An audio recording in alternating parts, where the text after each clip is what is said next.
Hey Brandon, so give me some Israel news.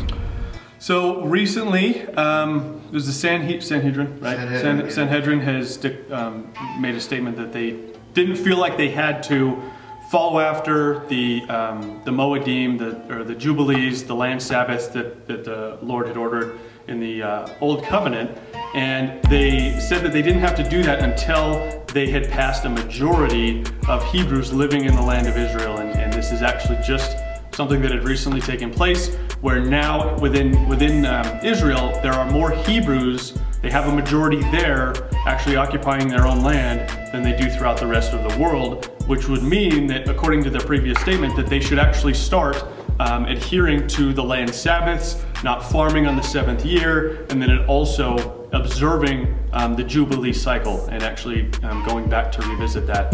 What that means for us is that they will probably refocus on that, and they'll actually, because according to Scripture, they never should have stopped, right? That's the first thing that we should understand as a biblical Christian, is that probably should have never ceased to take place, but it did. But this will actually probably force them to go back and re-examine where they left off on the Jubilees to try and find out whether or not they're in line with those, and actually to revisit that. And this will actually be kind of a good sign for us, because that will help us to really tie into the timeline of what we're looking for. If they can go back and do their homework and pick up where they should have been when they left off, because now it's a primary focus for them, that can give us a little bit of insight into where we are in the timeline according to what God has promised to us through Scripture. So that's something to look out for, something to kind of keep our eyes on, see if that's something that they do reinstitute.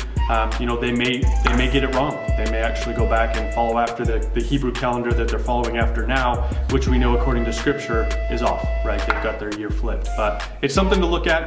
It could yield some good fruit for us to keep an eye out for, and really pin down where we are on the timeline that God has laid out in His